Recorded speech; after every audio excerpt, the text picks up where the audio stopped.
nós vamos conversar com o nosso querido Rafael. Rafael, antes da gente entrar propriamente no assunto, me veio uma curiosidade. Como é que você começou com essa história de estudar os anjos? Como é que foi isso na sua vida? Você sempre foi católico? Eu fui, antes de ser católico, eu era testemunha de Jeová. Testemunha de Jeová? Sério? Até os meus 15 anos, quando eu entrei na igreja. Nossa. Mas Testemunho de Jeová é aquele que não pode fazer transfusão de sangue? que não pode fazer transfusão de sangue, que é uma Que não seita, comemora o aniversário? que não comemora aniversário. Não? Não. Ué, e Eu, aí só, a eu pessoa... só sei poucas coisas, mas isso eu sei. Sério? Não comemora aniversário? Não comemora porque, segundo eles, o aniversário é uma festa que nos faz lembrar a morte de João Batista. Mas, na verdade, é um fundamentalismo barato e, enfim... Não comemora aniversário, não reconhece a divindade do nosso Não, Senhor eu quero Jesus Cristo. entender esse Não negócio reconhece? aí. Peraí, por que a morte de...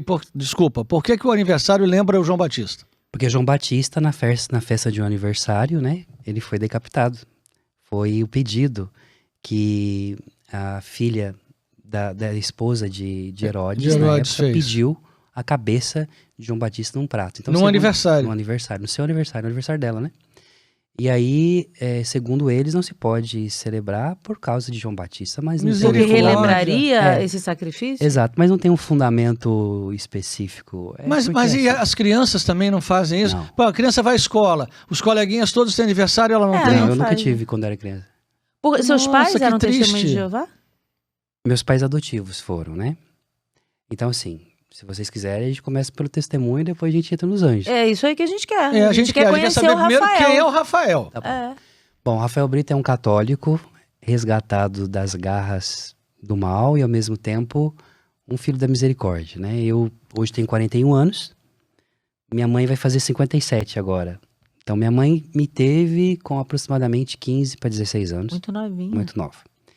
Então, eu sou de uma cidade que chama Barretos, no interior de São Paulo, na terra do peão, né?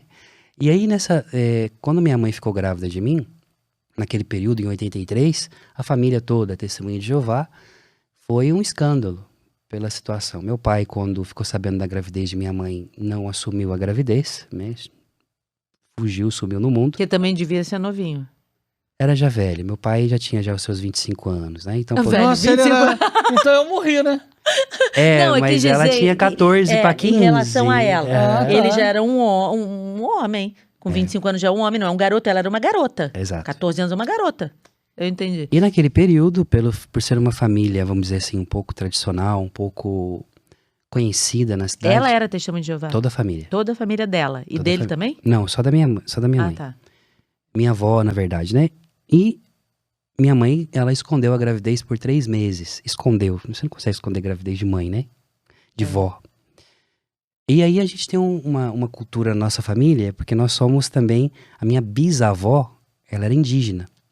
Então a gente tem essa cultura de todo mundo cuidar de todo mundo. Por exemplo, os meus filhos fazem confusão às vezes com as avós que tem, porque a minha tia Fátima é minha mãe de leite. Eu mamei na minha tia. A minha tia Persiliana é minha mãe adotiva.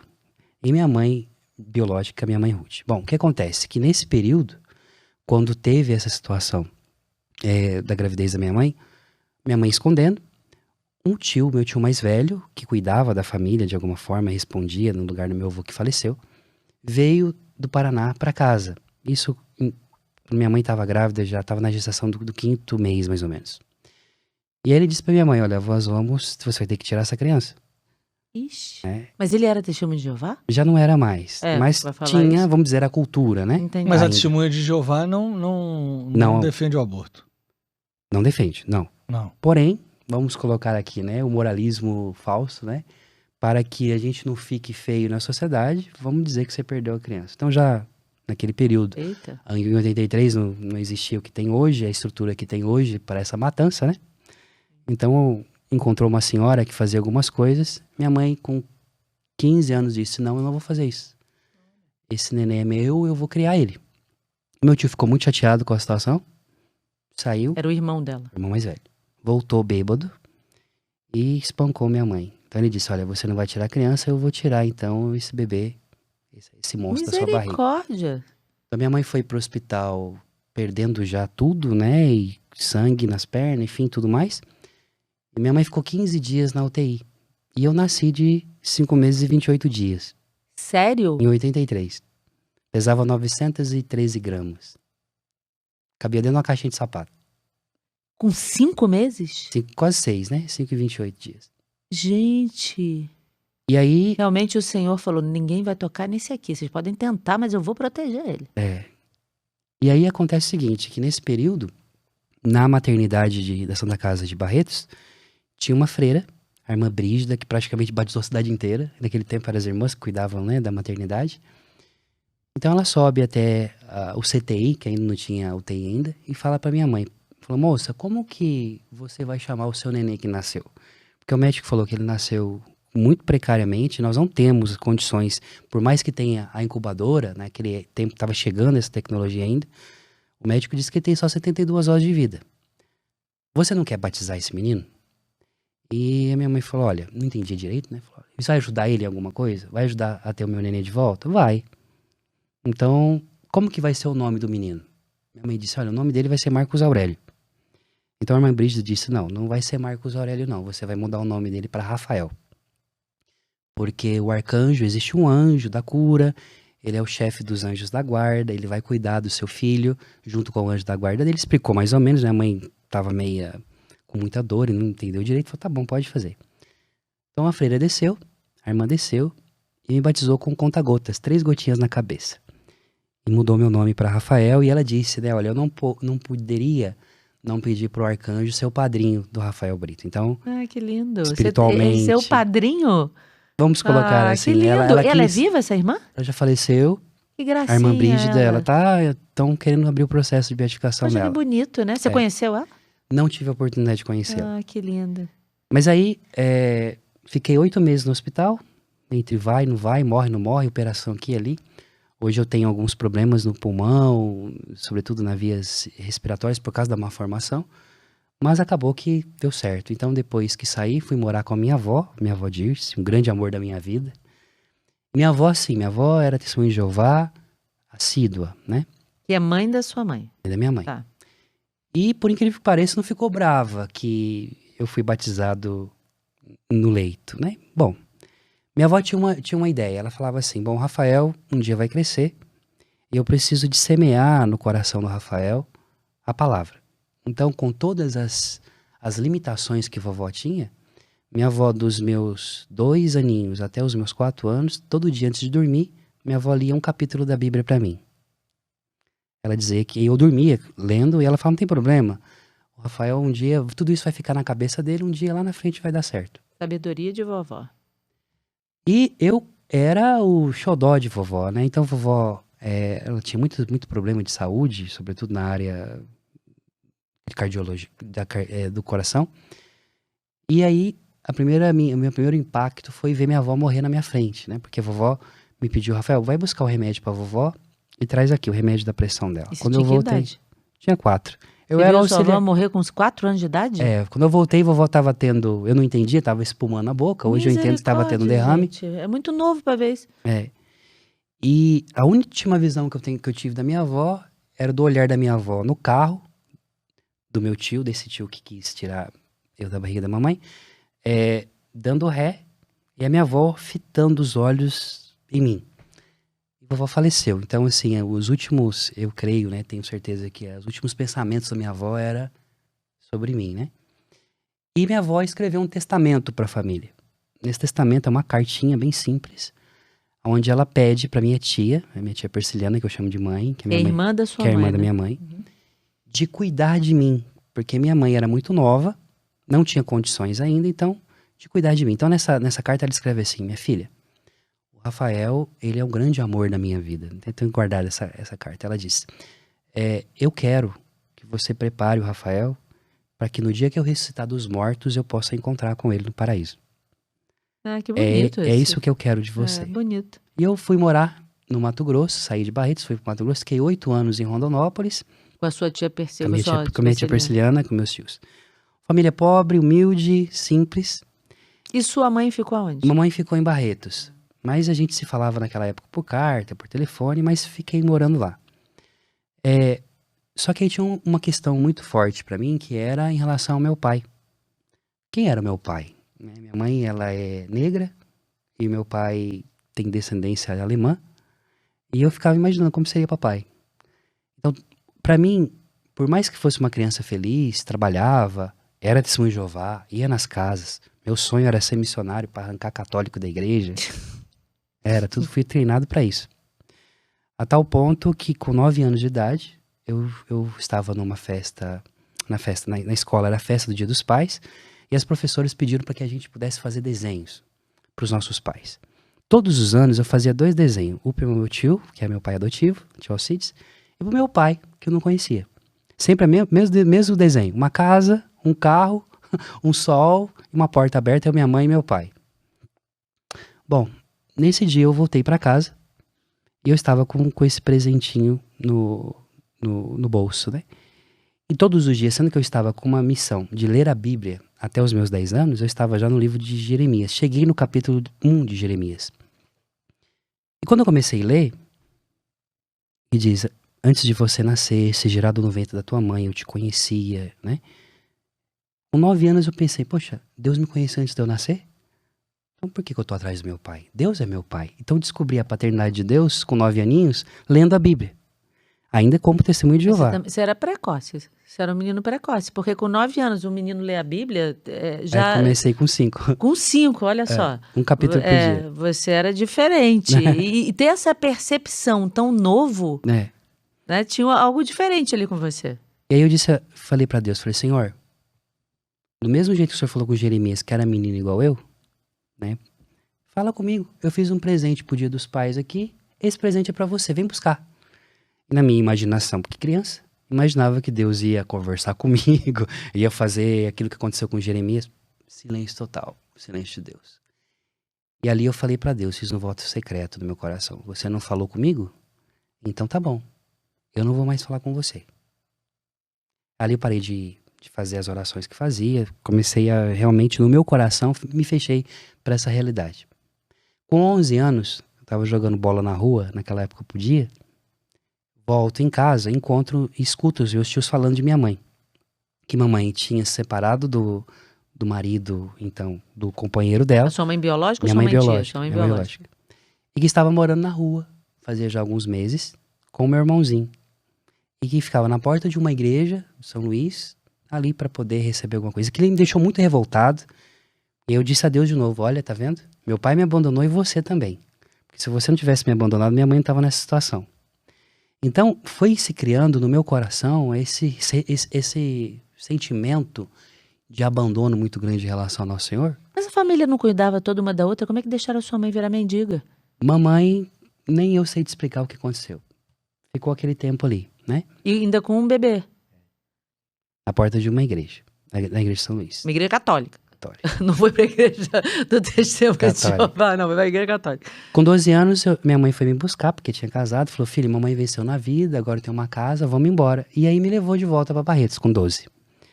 Nesses 12 anos, com 12 anos, eu deixei de ir no Testemunho de Jeová, porque ali comecei a conhecer um pouco da liberdade, de ir pra festa, amigos, isso, aquilo, outro. Com 13 anos, mais ou menos, eu já estava já usando drogas, né? Foi de um 8 a 80, muito rápido. Mas, gente, pois é, um menino que lia a Bíblia, que rezava, que falava, que de repente começou a usar droga. Mas a droga era, eu brinco, né? Pobre, mas pobre chique, no sentido de, entre aspas, porque eu tinha um amigo que o pai dele era farmacêutico, que ele fazia os êxtases pra cidade. Então eu comecei a usar isso. Então eu tomava bala, né? Que era droga, vamos dizer assim, da classe média, vamos dizer, da cidade. Até que um dia, a gente estava numa festa, rave, fazia 3 dias. Quando foi no sábado à noite, muito louco, mas ruim mesmo, tava bem ruim, junto com esse meu amigo. Ele me vira e fala assim, Rafael, cara, eu preciso ir na igreja amanhã, minha primeira comunhão. O que tava drogado com você? É, meu amigo, no meio da loucura lá. Eu A minha entendi. primeira comunhão? Amanhã é minha primeira comunhão. Pra mim, não sabia o que era isso. Não, você tem que ir comigo, você precisa de ir comigo, porque minha mãe tem que saber que eu tava com você, porque se eu chegar sozinho lá de manhã, ela vai achar que eu tava mentindo pra ela. Então ele insistiu tanto que eu fosse, eu fui por causa dele. Então eu fui, cheguei na igreja, na mesma igreja onde mamãe pedia esmola, São Luís. na São Luís. Sentei no último banco com vergonha, porque todo mundo me conhecia ali. Começa a missa. Eu não entendia nada que estava acontecendo. O padre entrou, eu achei que o padre tinha furado um lençol, colocado uma fantasia. Nunca tinha entrado numa igreja católica. Começou a missa, e aí o comentarista disse assim: hoje é festa do Dia dos Pais. E nós estamos rezando pelos pais que estão presentes e pelos pais ausentes. Falei, como assim? Dia dos Pais hoje? Tinha sabotado na minha cabeça esse dia. E começou a missa, e na hora da primeira leitura, o mesmo rapaz fez o seguinte: leitura do livro do profeta Jeremias, e apontou assim pra mim: antes de você nascer e ser gerado no ventre da sua mãe, eu te conhecia. Naquele momento, quando conversei com o padre Jonas disso, ele me disse: meu filho, você recebeu o batismo do Espírito Santo através dessa palavra. Eu caí de joelhos. Eu chorava. E eu lembrei de toda a minha história, e sobretudo daquela noite que eu tinha feito um presente pra Deus. E aí eu senti uma voz de dentro pra fora, que falou pra mim assim: Rafael, você é o meu filho. Eu não fui buscar o seu presente aquele dia porque você é o melhor presente que eu já desenhei pra mim. Levanta, sai dessa vida. Quando fez isso, eu tomei um susto. O padre já tinha acabado a missa. O padre estava sentadinho com o terço, rezando, do lado, assim, no banco da frente. E ele falou assim: meu filho, o que aconteceu com você? Aí eu contei pra ele o que tinha acontecido, quem eu era. Ele me disse: olha, hoje, por causa do batismo que você tem, Nosso Senhor te buscou. Você encontrou Jesus hoje, meu filho. Esse padre é o padre André Bartolomeotti. Hoje ele é servo de Deus, na cidade de Barretos, está em processo de beatificação, vai ser declarado venerável logo. E foi meu primeiro diretor espiritual. Então ele me disse: você vem agora, não vou te mandar você para nenhum catequista, eu vou ser seu catequista. Toda terça-feira à noite eu ia receber catequese do padre. Aí ele que fez minha primeira Foi de um comunhão. servo de Deus, de um santo? Ó. Foi na missa dele. O senhor falou: ninguém vai tocar nesse Rafael aqui não, esse Rafael é meu. Exato. Enfim, e aí eu comecei muito intensamente, jovem, a entrar na igreja. Entrei no grupo da Renovação Carismática da época, muito forte. Com 16 anos, fazia parte da Secretaria Rafael na época, de cura e libertação. Não podia pela idade, mas o padre André exigiu que pudesse me acolher nesse sentido. Enfim, fui crescendo aí, até que com 18 anos, eu comecei a sentir um chamado maior daquilo que Deus tinha para mim. Só que, em 99, na virada de 99 para 2000, nós tínhamos o ano jubilar e as aberturas da Porta Santa, né? Papa João Paulo II. O que aconteceu? Que eu tinha um problema em casa. O meu padrasto, o esposo da minha mãe, era um homem muito bom. Mas quando ele bebia, ele ficava muito violento. O meu padrasto, ele era presidente de uma federação, a Federação Tupinambá, que na época cuidava de mais ou menos de 800 centros de Umbanda no Brasil. E ele era da religião afrodescendente, né? Então ele não gostava que eu fosse na missa. Então dizia que não era legal, enfim. E nesse dia que eu quis ir, ele me bateu tanto, de uma forma tal, assim, que eu perdi 40% dessa audição desse ouvido aqui, esquerdo. E fui pra igreja todo arrebentado. E naquele dia eu falei pro Nosso Senhor, falei: olha, eu fiz tudo certinho. A confissão, fui à missa, todos os 5 preceitos para você receber no plenário, tava feliz da vida, né? E eu falei: Senhor, se o Senhor não mudar a situação lá em casa, eu tô cansado de apanhar, tô cansado de ser humilhado nesse sentido, eu vou matar esse homem. Eu não quero saber, eu vou matar. E decidi isso no meu coração. Começa a missa. O bispo, naquele dia, pediu para que, era da época do Dom Pedro Fré, era o aniversário de 25 anos de ordenação sacerdotal dele, ele pediu para ler a palavra de vida dele. Começa a primeira leitura. Leitura do livro do profeta Jeremias, de novo. Era a leitura que me acompanha, né? E o evangelho dizia: amai os vossos inimigos, fazei bem aos que vos odeiam, orai pelos que vos perseguem. Eu voltei para casa rezando terço, pedindo para Nossa Senhora me ajudar, porque eu tava com muita raiva. Quando eu cheguei em casa, meu padrasto estava sentado no sofá bêbado, se levantou, eu achei que ele vinha me agredir de novo, fiquei assustado. Eu falei: Rafael, eu quero te pedir perdão pelo que eu fiz hoje. Eu não sou seu pai, e a gente ali conversamos, e eu lembrei da palavra e fiz aquilo que os carismáticos faziam, que era fazer o sinal da cruz na testa. Ele caiu no chão, eu me assustei, fui pro quarto, falei: que vai que esse homem começa a ter os trem dele aí, eu não vou conseguir, né, resolver. Quando eu me vejo por mim, ele bateu na porta do quarto e falou: Rafa, o que aconteceu comigo? O que você fez comigo? Eu falei: eu não fiz nada. Eu fiz o que o povo da igreja faz. de fazer o sinal da cruz. Ele falou, não, é o seguinte, porque na hora que você fez isso, parece que acendeu um farol na minha cara, quando eu vi eu tava no chão. Mas não sei, tô sentindo uma paz, o que que é isso? E durante aquela noite eu contei da minha experiência que eu tinha feito na igreja, daquilo que eu estava fazendo com o Padre André, e disse quanto era bom se confessar na igreja. E fazia 28 anos que ele não se confessava. Ele estava em outra religião. Né? Exatamente. Falei, você não quer se confessar com o Padre André? Sei lá. Ele falou, quero. Liguei de manhã, peguei o telefone, liguei pro Padre André. Padre André, Ele tinha sido batizado? ele era católico, tinha sido católico quando antes, né? Aham. Crisma, tudo certinho. Só que depois foi pra outra religião. O Padre André é feliz da vida, porque a alegria de um padre é poder, né, confessar a gente assim. Ter os filhos de volta pra casa. Padre André, olha, marca às 4 horas. 4 horas da tarde a gente foi lá. Tava marcado certinho, 3h30, mamãe me chama. Tava na frente de casa, me preparando pra sair. Mamãe disse, Rafael, corre aqui pra me ajudar, gritando, por favor. Quando eu cheguei, meu padrasto estava caído no chão com ela. A gente levou ele até a sala. Conseguimos arrastar ele. Ele segurou assim na nossa mão, na minha mão, na mão de mamãe. E só falou assim, obrigado por essa noite, Rafa. E faleceu. Ele morreu de infarto fulminante no nosso colo. Meia hora antes de se confessar. Nossa. E aí o Padre André decidiu... Caramba, a sua história, cada hora que você fala um negócio, eu falo, nossa, eu tô ficando sem ar aqui já, deixa eu respirar. Parece Caramba, filme, mano, deixa eu né? respirar. Mas é uma história de amor. Com certeza. Gente, e vendo o cuidado de Deus, né? Porque Em Deus todo não tempo. permitiu que ele morresse antes dele. Se arrepender. Ele no coração, ele não se confessou, né? Mas ele É. se arrependeu. Ele Teve a teve intenção. o desejo O desejo. de ter o Senhor. O Padre André falou isso. O desejo dele já né, traz aquela realidade da teologia que fala da Ecclesia Supplit, né? Que Sim. a igreja entende nesse sentido. Isso. Vai ser um E aí, motivo de salvação. motivo de salvação. E aí, ali no caixão dele, segurando ali o Padre André fazendo as exequias, o Padre André colocou a minha mão no peito do meu padrasto e falou assim, olha, Deus está te chamando para algo maior. Não é a primeira vez que Jeremias está na sua vida, meu filho. E nesse período, passou-se algum tempo, eu comecei a sentir um chamado de poder dar minha vida pelo evangelho. Aí você falou, será que eu vou ser padre? Tem essa Começou, precisa que eu vou ser padre? Não vou? E aí, nesse período, eu conheci, na época, a comunidade Aliança de Misericórdia, uma comunidade que estava nascendo lá em São Paulo, e fui fazer uma experiência. Fiquei. Depois de um ano que estava em formação, voltei em casa para poder visitar a mamãe. E a Aliança, nesse período, a gente trabalhava com morador de rua, ainda faz esse trabalho, né?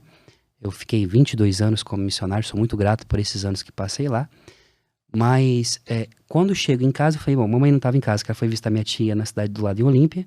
Falei, vou trazer uns pobres aqui para casa para nós dar sopa para eles. E fui trazendo os pobres, fazendo uma bagunça em casa, uma festa. E um dos dias eu trouxe um senhor. Esse senhor sentou na mesa, bêbado, falando que ele não era um morador de rua, que ele estava ali só por causa do álcool mesmo, dos problemas dele. E a gente foi conversando. Meu pai. Seu pai? Meu pai. E como é que você descobriu? Quando ele começou a dizer, quando ele falou que a minha mãe, ele tinha um filho com uma moça, filha da dona Dirce, e que 18 anos antes ele não assumiu essa criança, esse menino morava no Mato Grosso e que ele bebia, ele era assim, porque ele não foi homem. Gente, isso é mais quase do que enredo infartei. de novela. Eu quase infartei. Gente, Isso é enredo de filme. De Isso é novela já enredo, passou. isso é enredo de filme hollywoodiano. É. Caramba, era o teu pai? Meu pai. Encontrei meu pai assim. E aí você falou, sou eu. Eu falei, com licença um pouquinho. Entrei no quarto, respirei, falei, não, isso é zoeira, não é verdade, não. Aí sentimento de raiva, de alegria, de tristeza, de De surpresa, de surpresa, tudo. vontade de socar, vontade de abraçar, você não sabia. Eu voltei, peguei meu RG, falei, olha, eu não tenho, porque no meu RG eu só tenho o nome da minha mãe, né? Falei, olha, essa moça aqui, a dona Ruth, a Ruth, filha da Dirce, aí ele se assustou e falou, não, pera, calma. Não, isso não é possível, não tá acontecendo, não. E ali começou um percurso de perdão entre nós.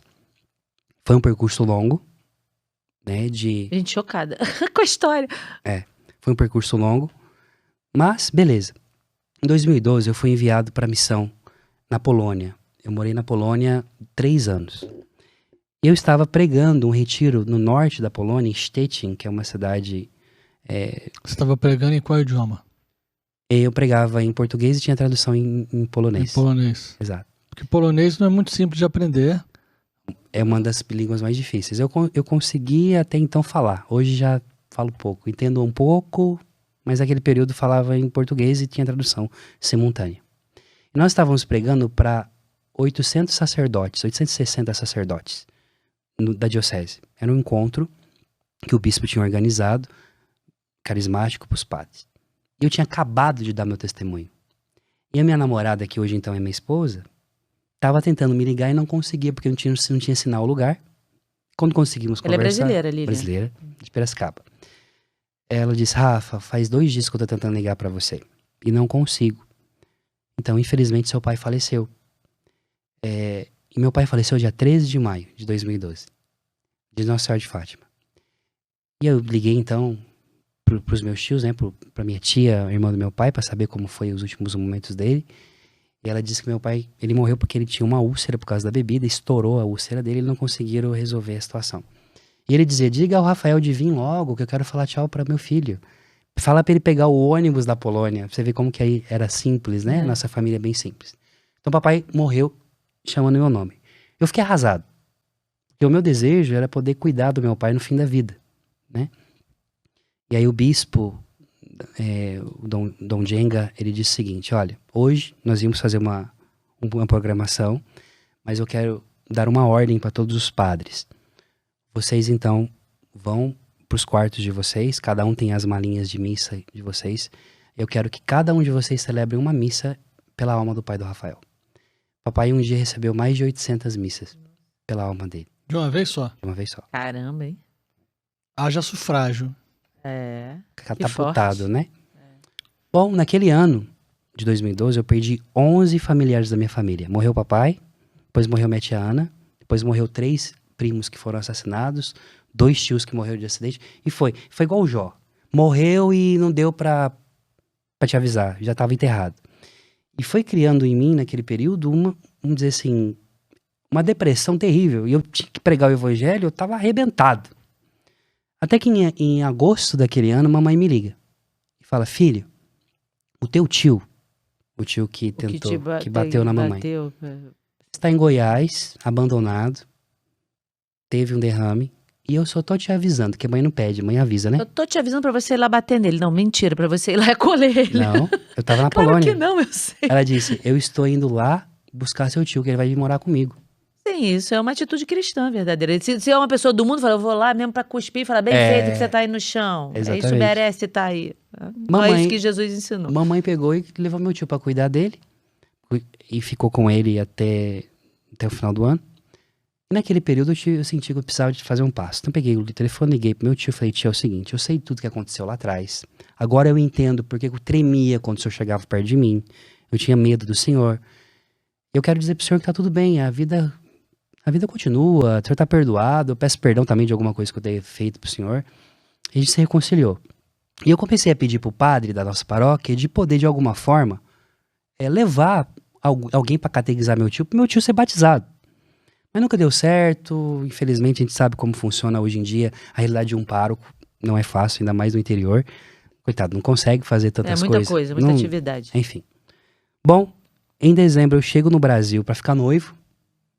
Quando eu chego no aeroporto de Guarulhos, ligação. Rafael, corre pra Barretos, que seu tio tá em coma no hospital. Tá todo mundo te esperando. Peguei o ônibus e fui pra Barretos. Quando eu cheguei em Barretos, na Santa Casa, tava a família inteira. E minha tia Fátima me disse assim, filho, tá todo mundo aqui, só falta você, seu tio tá te esperando. Aí eu entrei, ele tava entubado, tava em coma, o médico falou, olha, escuta tudo que você falar, viu? Pode conversar com ele. Aí liguei pro padre, falei, Toninho, o meu tio, aconteceu isso, o senhor não pode vir, por favor, batizar ele, porque, né, meu tio não tá bem. Falou, filho, eu tô num retiro de clero aqui e não vou conseguir chegar a tempo, batiza você, seu tio. Em extremos mortes, você pode fazer, em caso extremo. E aí, no mesmo lugar, que o meu tio tava no andar de baixo, no andar de cima, onde era a antiga maternidade onde eu nasci. Então, peguei uma garrafa de água, e falei, tio, era dia 24 de dezembro de 2012. Amanhã é Natal. Eu queria dizer pro senhor uma coisa. O nosso Deus se fez menino. Você vai se assentar na mesa com o nenê. E hoje você vai receber o maior dom que você já recebeu na sua vida. Nem a avó Dirce deu esse dom pro senhor, que é o dom da fé e o dom da vida eterna. Hoje o senhor não chama mais Paulo de Brito, o senhor vai chamar agora Paulo de Maria. Eu vou te batizar, o senhor vai ser batizado. E quando o senhor chegar no céu, dê um abraço em vovó, fala pra ela que eu tô tentando fazer o melhor pra chegar no paraíso pra encontrá-la de novo. E eu te batizo em nome do Pai, do Filho e do Espírito Santo. Batizei meu tio, dei um beijo nele. As lágrimas começaram a cair do rosto dele. Ele não conseguia falar nada, mas escutou tudo. E dei um beijo e falei, esse beijo, o senhor entrega esse beijo pra vovó e pra mamãe, pra Nossa Senhora. Diga a ela de me ajudar a poder chegar no céu, pra gente comer a nossa mandioca frita e tomar o nosso suco de laranja na beira do rio da vida. Foi assim que eu falei.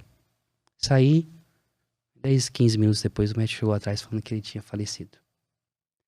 E minha tia me usou uma frase que ficou impactada assim pra mim. Ela disse, olha filho, veja como são as coisas. Deus fez todo esse percurso na sua vida para te mostrar que Ele é o Senhor da história. As mãos que queriam te arrancar do ventre da sua mãe e te jogar numa lata de lixo, precisou das tuas mãos para te colocar no céu. Então, a partir disso, por gratidão, por amor a Deus, por ter conhecido a fé, conhecido a verdade, conhecido a doutrina, por ser uma pessoa muito estudiosa, eu não estudei o catecismo da Igreja Católica normal, eu quis ler o catecismo, eu comi o catecismo inteiro. Então, por isso que o padre André quis ser o meu diretor espiritual e ao mesmo tempo meu catequista pessoal. Nesse período todo, hoje, olhando para minha história, eu percebo que, como dizia John R. Newman, o cardeal, né, o santo, ele dizia que eu percebo que todo esse percurso até a Santa Eucaristia, até o altar do Senhor, a Santa Igreja, o amor a Nossa Senhora, foi meu anjo da guarda e os santos anjos que conduziram, São Rafael.